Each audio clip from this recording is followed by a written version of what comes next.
Okay, so in this video, we're jumping into Melissa Gorga's recent interview. We'll be covering her business ventures, her thoughts on reality TV, and, where things stand with various cast members. Let's start with the business. Sprinkle by MG, $500,000 in revenue in just 3 months. That's pretty significant. It really is. And you can see the reality TV platform playing a huge role there, right? Instant audience, instant visibility. It kind of short circuits the usual marketing grind. Right. And now she's moving beyond just the sprinkles. I saw something about coffee cake. Yeah, coffee cake with crumb streusel. She's positioning it as part of this feel-good brand, with the customizable messages still being a key part. Okay, shifting gears a bit, she talked about the Traitors. Interesting timing, especially with Dolores Catania winning recently. Right. Melissa said she didn't really get the show at first, but watching Dolores navigate it, that changed her mind. She called Dolores' strategy the Switzerland approach. Yeah, the neutral ground. Makes sense in a game like that. Don't make waves, don't become a target. Precisely. It takes a certain skill, that social awareness, to play it cool like that without looking suspicious or totally inactive. So why wouldn't Melissa do it herself? She mentioned the time commitment, didn't she? Like 3 weeks completely disconnected. Yeah, no communication with her businesses, no family contact. She basically said it's just not possible for her right now. Her businesses need her hands-on attention. Okay, let's talk Real Housewives of New Jersey. There's been chatter about a delay, maybe until 2026. But Melissa seems pretty sure it's coming back. Yeah, she pointed to the premiere ratings still being strong. That suggests, there's a loyal audience that keeps tuning in, regardless of the off-season speculation. And she seems open to shaking up the cast, mixing old and new faces. Which is pretty standard for these long-running shows, isn't it? Keeps things fresh, brings in new dynamics, but you still have the familiar core people that viewers know. She even threw out a dream cast list. Caroline Manzo was on it, and kind of surprisingly, Danielle Staub, along with Margaret, Dolores, Rachel, Jen Fessler. Okay, Caroline Manzo makes sense for the nostalgia factor, that kind of old-school Jersey vibe people remember. Danielle Staub, well, that's definitely leaning into the drama potential. Yeah, despite all their history, she acknowledged Danielle brings entertainment, even if it's chaotic. It's a choice, for sure. High drama often equals high rating. It's a calculation. But the elephant in the room, filming with Teresa Giudice again, Melissa's take was pretty clear. I think the ship has sailed. Yeah, that sounds quite final, doesn't it? She mentioned the fan reaction last season, too, suggesting maybe that dynamic just isn't sustainable anymore, at least on camera. Seems like she's drawn a line there. Okay, on a lighter note, what about Joe Gorga and the other husbands? Sounds like those friendships are still going strong. She mentioned Joe and Frank Catania are super close doing TikToks, Sunday hangs, and he's still tight with John Fuda and Joe Benigno, too. It's nice to hear that some connections last beyond the show drama, like real friendship. Yeah, it shows there's a camaraderie there based on shared experience that isn't just for the cameras. Frank seems like a constant presence. So looking forward from Melissa, the focus seems heavily on the coffee cake right now. She called it her primary focus, taking over her world. Leveraging that sprinkle by MG momentum. But she did hint other things are in development too, keeping options open. And she gave a little plug for Peacock, telling people to rewatch old seasons. Smart marketing. Keeps the show relevant, keeps her relevant within the show's history. It all feeds back into the brand. So, you probably saw the news about Garcelle Beauvais leaving the Real Housewives of Beverly Hills after 5 seasons. She said, she wanted to focus on family, other projects. Seemed pretty standard. Yeah, it did seem straightforward. Kind of the usual departure statement we hear sometime. But now, well, there's this new report suggesting there might be a bit more to it. It hints at maybe a disagreement with Bravo before the reunion was even filmed. Oh, really? Any idea what about? Well, this report, it indicates the argument happened before they taped the reunion special. And it was related to the reunion in some way. Yeah. Apparently, it involved Garcelle's friendship with Sutton Stracke. And it supposedly really pissed Garcelle off. Okay, so the report doesn't definitively say this fight is why she left, though. No, not exactly. But it definitely, suggests a different vibe behind the scenes than just her wanting to focus on other things. Right. It adds another layer. Makes you kind of rethink some of the other rumors, maybe. Exactly. Because there was that other report floating around suggesting that the word on the street was that Garcelle was actually fired. Fired?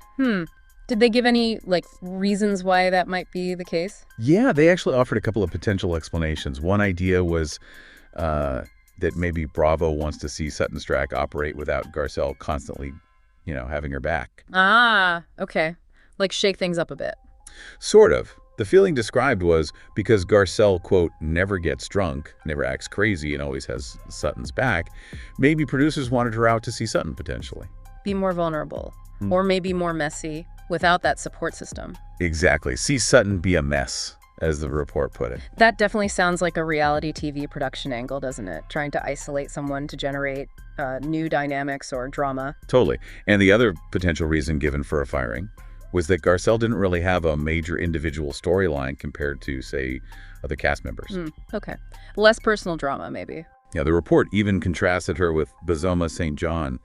Apparently, Boz has this whole storyline involving maybe getting married, having a baby, stuff that makes her seem, way more interesting to viewers, according to this source. So the implication there is Garcelle was maybe seen as less dynamic, or like not bringing enough fresh personal stuff to the table for the producers. That's basically the idea, yeah. Yeah. The source kind of called her a one-trick pony from a production standpoint, which is pretty blunt. But it's super important to remember, Bravo has officially denied she was fired. They put out a statement saying that's not true. Okay, so we have the official denial versus these insider claims, which is pretty standard for these situations, actually. You get the network line, and then you get the whispers.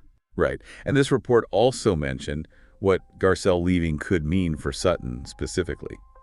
The idea being, producers might be genuinely interested to see how Sutton handles the group without Garcelle there as her, quote, staunch defender. Yeah, that makes sense. It could totally reshape the alliances, the conflicts, maybe push Sutton into different interactions, create new storylines for her.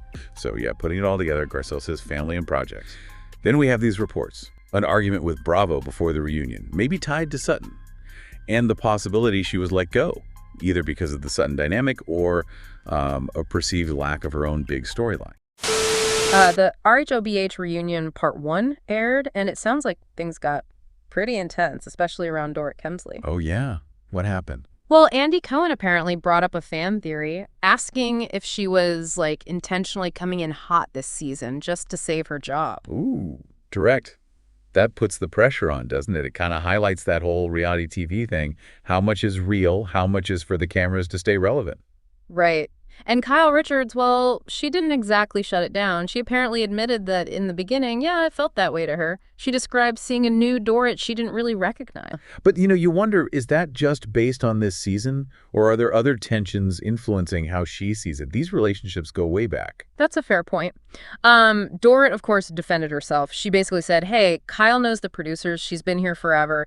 If my job was really in danger, Kyle would know. Using Kyle's insider status against the argument. That's smart. It reminds you there's the cast relationships and then the cast and production relationships playing out too. Yeah, exactly.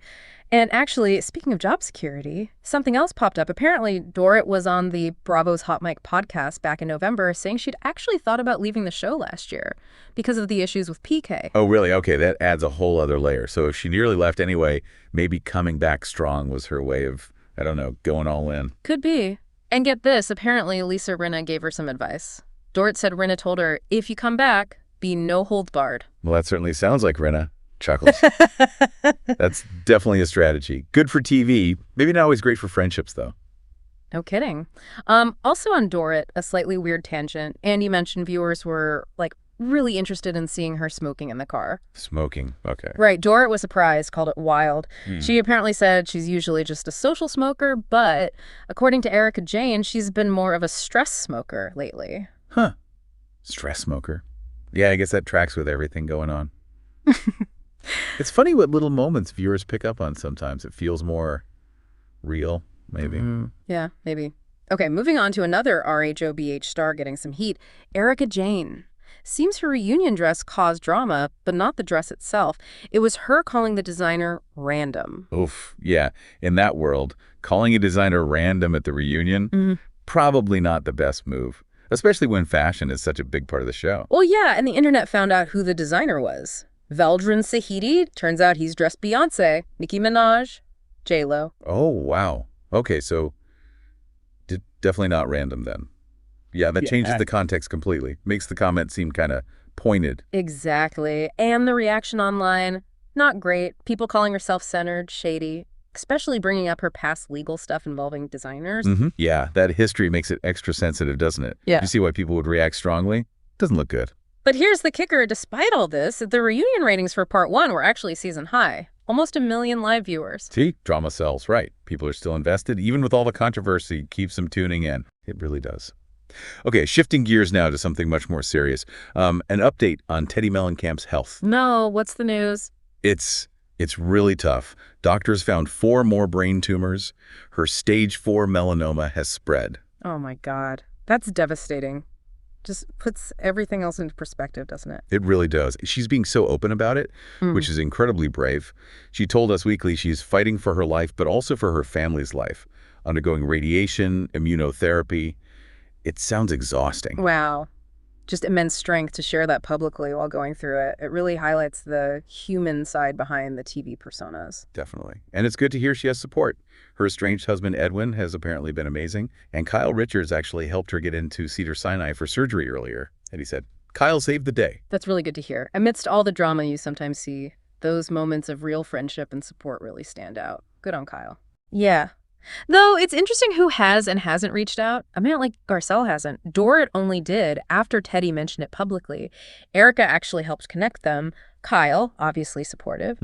Then there's Vicky Gunvalson, who sent a housewives coloring book that Teddi isn't even in. Chuckle slightly. Okay, that's very uniquely Vicky, I suppose. Trying, maybe? Right. And surprisingly, Denise Richards reached out. Denise? Wow, okay. Given their history, that is surprising. Shows how these dynamics can change, I guess. Totally.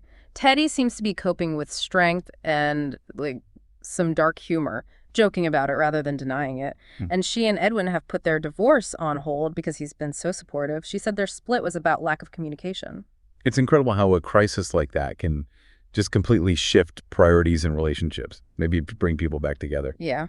She's hoping to get back to normal, travel, have fun. We're definitely sending her positive thoughts. Absolutely. Okay, let's pivot now. Vanderpump Rules universe. Jax Taylor. He's been addressing those old nose job rumors again.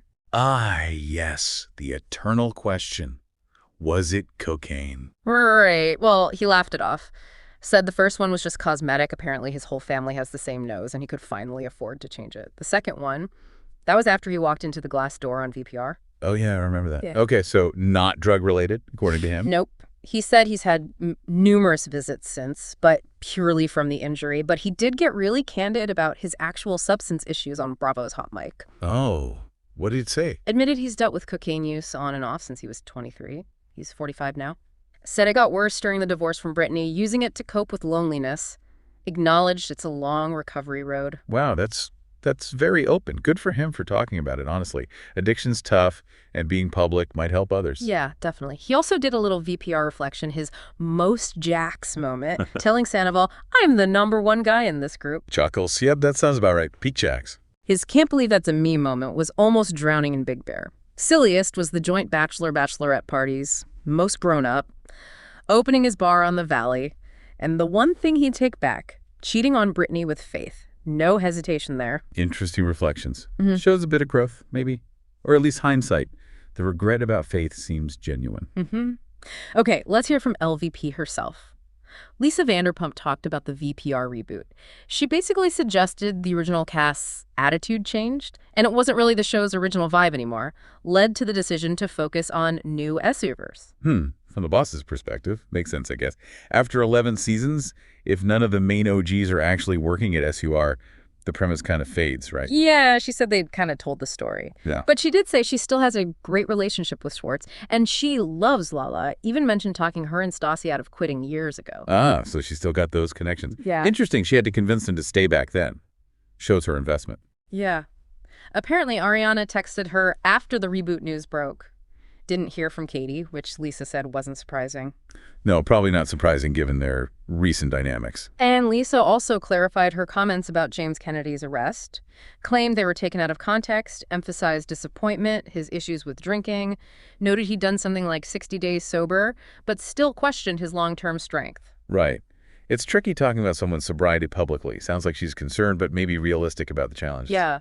Okay, speaking of past VPR drama, Stassi Schroeder revisited that wedding fight with Lala in her new book. Oh, the bridesmaid dress fight at BravoCon. That's the one. Stassi wanted white dresses, different styles. Lala initially insisted her bridesmaids would also wear white, even though Lala had previously sworn she'd never allow white bridesmaids at her own wedding, but would wear white to Stassi's. Oh, the irony. Wedding planning stress meets reality TV drama. Perfect storm. Totally. Stassi said she lost her shut on Lala's stylist. Lala eventually backed down on the dresses, but called Stassi pathetic and insane for caring so much. Ouch. Intense. Yeah. Stassi admitted feeling kind of bad, but, it mattered to her then. The good news, she said late last year, they're still close, so they got past it. That's good. Shows friendships can survive even. Intense bridesmaid dress disagreements. Right. Okay, let's head to Southern Charm. Madison LeCroy was on Watch What Happens Live, had lots to say. Apparently, Paige DeSorbo ghosted her after the Craig split, didn't even congratulate her on the pregnancy. Wow, ghosted. That seems cold, especially in the Bravo world. Maybe still tension from the Craig stuff. Could be.